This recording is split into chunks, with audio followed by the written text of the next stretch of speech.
Assalamualaikum warahmatullahi wabarakatuh. Fakta-fakta menakjubkan yang semakin meyakinkan kita bahwa Gus Dur adalah sosok bapak bangsa yang sangat luar biasa. Kontribusi dan perannya dalam mempertahankan bangsa tidak perlu diragukan lagi. Makamnya tidak sepi dari para peziarah. 2 kali saya menziarahi makam Kiai Haji Abdurrahman Wahid atau yang populer dengan sebutan Gus Dur. Saya takkan melupakan jasa-jasa sahabatku Sofyan Afandi MHI. Selain ke makam Gus Dur, tak lupa dia mengajak saya ke makam Kiai Haji Wahab Hasbullah, dan sebuah edisi khusus majalah Al-Kisah menobatkan Gus Dur masuk ke dalam daftar 10 tokoh berpengaruh di Jam'iyah Nahdlatul Ulama. Namanya disejajarkan oleh Konsulat Jenderal Amerika Serikat dengan tokoh dunia Martin Luther King Jr. Kedua tokoh ini diberi anugerah Legacies of Pluralism, Diversity and Democracy. Tak perlu berlama-lama, langsung saja inilah 5 fakta unik Gus Dur yang jarang sekali diketahui orang-orang. Yang pertama, penyebab Gus Dur lengser dari kursi presiden. Di hati para pendukung fanatiknya, lengsernya Gus Dur dari kursi presiden adalah hal yang tidak bisa diterima. Ada 2 sosok yang menjadi biang kerok. Pertama, Amin Rais, dan kedua, Insinyur Akbar Tanjung.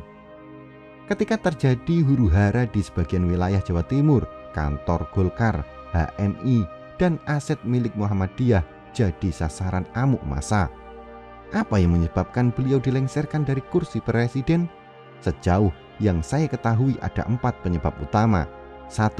Ketidakhadiran dan penolakan memberi pertanggungjawaban dalam sidang istimewa MPR.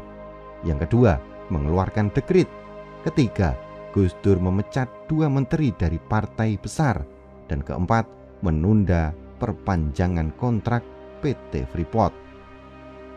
Mantan jubir Presiden Gus Dur, Adi M. Masardi, menuturkan Amerika Serikat tidak suka Gus Dur menunda perpanjangan kontrak karya Freeport. Pada tahun 2000, mantan menlu Amerika yang berpengaruh Henry Kissinger datang menemui Gus Dur di istana.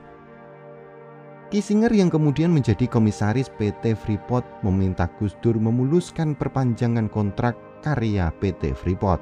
Tapi Gus Dur melawan dan menegaskan tidak akan menggadaikan masa depan Papua. Pasalnya, kata Andi, Gus Dur saat itu punya polisi untuk melakukan moratorium terhadap kontrak karya baru yang berkaitan dengan sumber daya alam. Gus Dur soalnya tahu semua kontrak karya yang dilakukan di zaman Soeharto banyak menyimpang dari NU dan merugikan rakyat Indonesia, ujar Andi seperti dikutip laman Rakyat Merdeka. Yang kedua, kelompok minoritas yang tidak dibela Gus Dur. Beliau, Gus Dur, banyak memberi inspirasi bangsa ini, termasuk saya, dalam memperjuangkan hak-hak kaum minoritas, ucap Cak Nun. Istilah minoritas tak lain adalah kelompok seperti warga Tionghoa, pengikut Ahmadiyah, Syiah, dan para ekstapol. Hanya saja, tidak semua kalangan minoritas dibela Gus Dur. Gus Dur bukanlah pendukung kaum gay dan lesbian. Lesbi dan gay itu masalah sakit jiwa. Kita tidak bisa bilang anti atau tidak anti kepada mereka, karena yang melakukan itu orang sakit. Saya berani berhadapan dengan siapapun, termasuk lesbian sendiri, untuk mengatakan bahwa mereka orang sakit. Jangan lesbinya, bagi mereka yang merasa dirinya waria, wanita, dan pria. Bagi saya, itu sudah termasuk penyakit. Masih menurut Gus Dur. Dengan demikian, orang gay atau lesbi berarti menyalahi kodrat kemanusiaan, di samping juga kodrat manusia yang lain, seperti kodrat menciptakan keluarga yang mawaddah warohmah, tulis Gus Dur dalam buku Islam Kosmopolitan. Ketiga, Gus Dur menguasai 4 bahasa asing.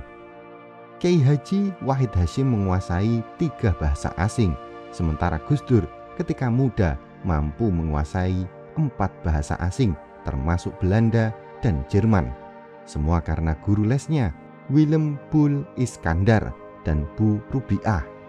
Melalui Bu Rubiah, Gus Dur bisa menguasai bahasa Inggris dan membaca buku-buku asing dikala anak seumurannya masih berjuang menghafal fa'ala yaf'ulu fa'lan. Keempat, Gus Dur punya banyak stok humor. Satu-satunya presiden RI yang punya banyak lelucon adalah Gus Dur. Tahu nggak bedanya HMI dan PMII? Kalau HMI menghalalkan segala cara, sedangkan PMII nggak tahu caranya. Katanya dalam buku Sejuta Hati untuk Gus Dur, Gramedia 2010. Mana mungkin presiden Amerika baca buku? Kalau dia baca buku, berarti kelihatan dia nggak punya kerjaan. Nah, kalau presiden Indonesia justru harus baca buku, sebab nggak ada kerjaan. Berbagai lelucon yang diciptakan Gus Dur bisa Anda lihat di video yang lainnya. Kelima, bersahabat dengan orang Yahudi. Di masa kepemimpinannya, beliau melontarkan wacana hubungan dagang dengan Zionis dalam program Insight Berdarah Yahudi Bernafas Indonesia yang tayang di stasiun Metro TV 2013. Kedekatan Indonesia dengan Israel makin intens, bahkan dia memiliki sahabat Yahudi dan berkunjung ke Israel. Ketika kuliah di Irak, Gus Dur punya sahabat Yahudi bernama Ramim. Hampir setiap pekan, Ramim dan Gus Dur bertemu membicarakan agama, filsafat, dan politik.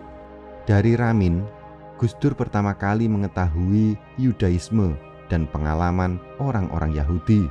Tulis Greg Barton dalam buku biografi Gus Dur. Dengan Simon Peres bukan rahasia lagi. Berkat kedekatan dengan Simon, Gus Dur bisa merekomendasikan beasiswa untuk Benjamin Ketang alias Nur Hamid.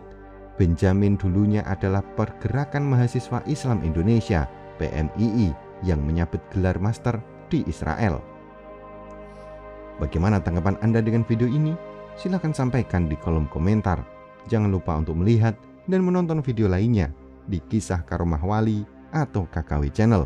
Kemudian, bagi Anda yang punya kisah unik, kisah nyata sendiri, atau tentang para wali di lingkungan Anda, bisa dibagikan kepada KKW Channel.